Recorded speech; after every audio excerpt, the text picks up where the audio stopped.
Erlang permite, né, ter acesso a diversas classes que estão disponíveis em qualquer parte do seu sistema. Por exemplo, nós temos as classes String e System, classes comumente utilizadas. Logo, o pacote Erlang, né, todas as suas classes são automaticamente importadas para qualquer classe que você tem em Java. E o que isso quer dizer? Que você não precisa fazer a declaração de import, né, daquela classe como String ou System. Tá? Ou seja, é um único pacote que tem essa característica. Agora, nós temos na classe System, nós temos o atributo, né? O atributo chamado o quê? SystemOut.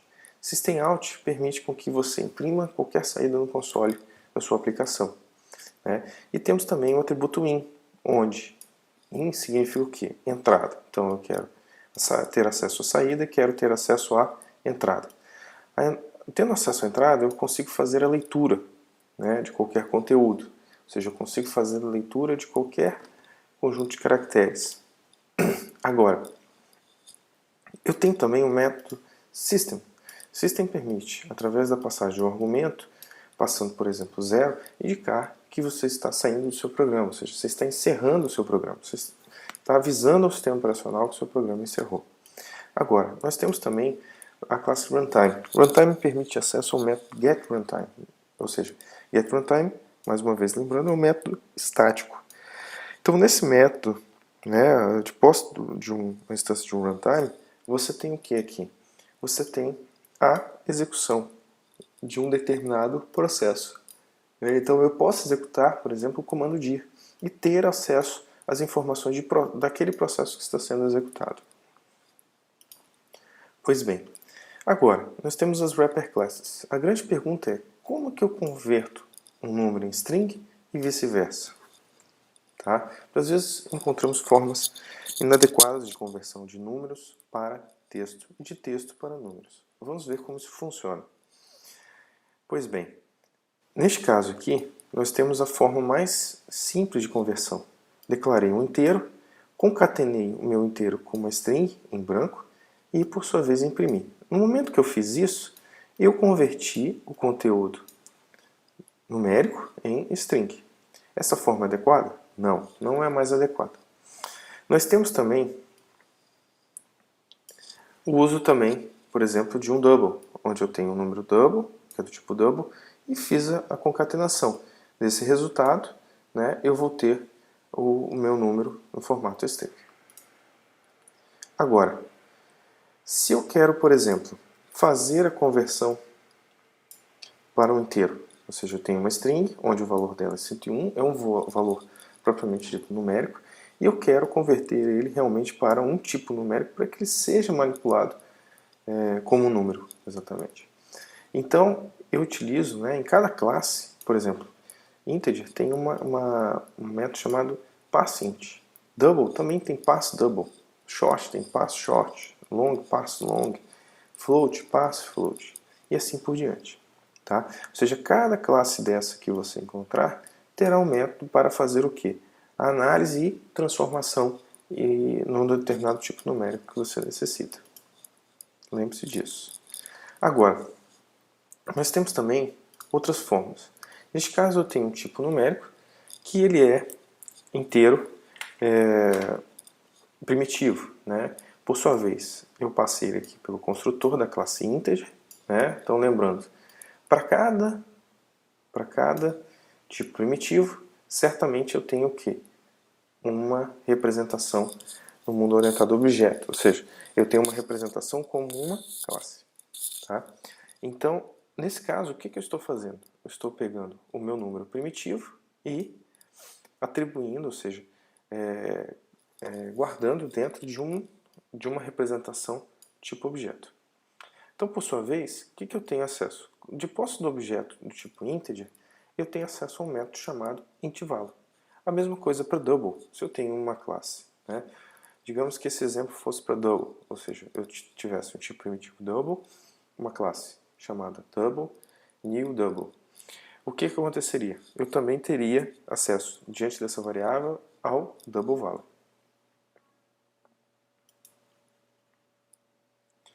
Então vamos lá.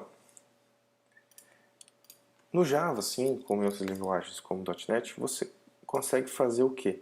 O autoboxing, que é o efeito de fazer o wrapper, ou seja, fazer o boxing, ou seja, você guardar isso em um objeto, por exemplo, e desempacotar, ou seja, você tirar, né, extrair o valor que você precisa no mundo orientado a objeto.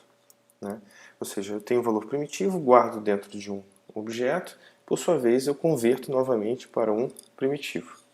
Tá? E vice-versa. Então esse recurso nós chamamos de autobox. Em Java 1.4, esse código é inválido, ou seja, você não tem como fazer essa conversão. Observe aqui, eu tenho um inteiro, né, que é do tipo object, e eu consigo fazer a conversão diretamente usando o recurso de autoboxing para um inteiro primitivo. Agora, o recurso de autoboxing, né, você pode ter o risco ainda, né, o que ele ajuda? Né? Você evita de ter, por exemplo, situações onde tenha necessidade de tratar no pointer exception. Né? Então, toda vez que você passa um tipo primitivo para um método para receber um objeto como argumento, você pode fazer, por exemplo, isso aqui. Ó.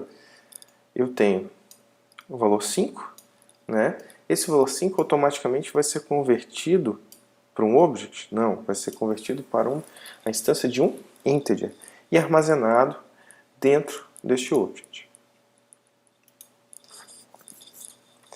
Agora, nós temos aqui duas formas de criação de uma string. Então, por exemplo, eu estou criando uma string utilizando o construtor de uma string, passando propriamente dito a string. Tá? Então, neste momento, eu posso também criar uma string, né, ao invés de criá-la diretamente, conforme já vimos em outros exemplos, eu posso também criá-la dessa forma, ou seja, utilizando o seu próprio construtor. Agora, qual é a forma mais correta, né, de comparação de strings? Eu quero comparar. Eu tenho duas strings armazenadas, uma armazenada com valor x, outra com valor y, né, ou seja, atribuídos por uma variável x e uma variável y. Essa é a forma correta? Será? Vamos ver. Será que essa aqui é a forma correta? Ou seja, eu utilizo equals?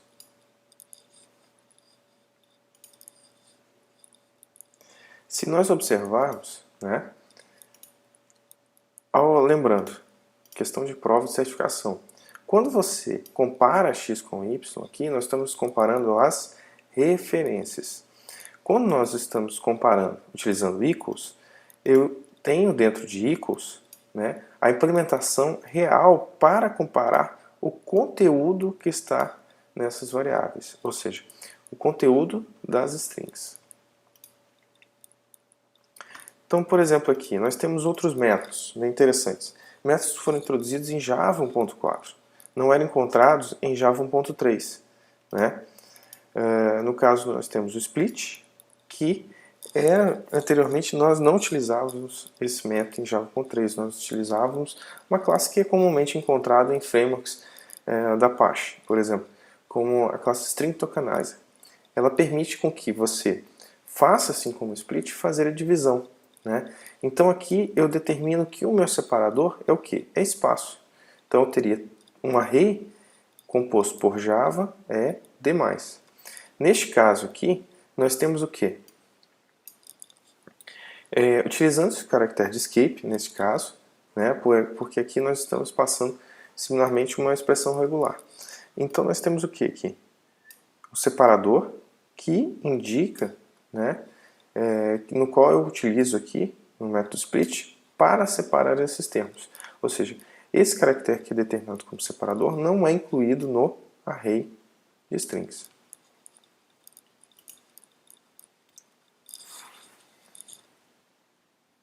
Nós também podemos encontrar a classe math.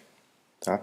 A classe math ela permite, por exemplo, dentre as suas diversas operações, tirar o valor absoluto, você tirar a raiz quadrada, por exemplo, ou a raiz de qualquer número, calcular o seno, arredondar números e assim por diante. Agora, Então, quando estamos trabalhando com os números, por exemplo, eu quero, por exemplo, arredondar, né, garantir o arredondamento, né, utilizando o double, né, um número double. Então, nesse caso, eu vou convertê-lo para long. Por exemplo, eu vou fazer o round desse número, né, de 4.6 para chegar ao quê? A 5.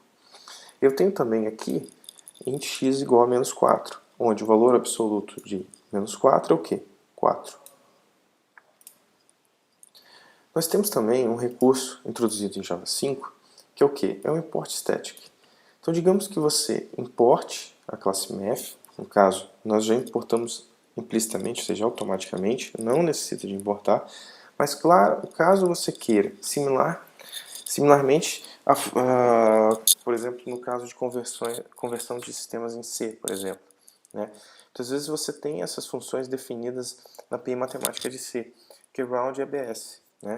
Então, quando você está importando estaticamente todos os métodos da classe math, ou seja, todos os métodos estáticos da classe math, automaticamente você está acessando diretamente os métodos. Você não precisa especificar o método estático ABS ou round, né, utilizando na frente desses métodos o que? Math, né? Math.round, math.abs e assim por diante. Então isso foi uma forma muito interessante para ser utilizado no processo de conversão de sistemas.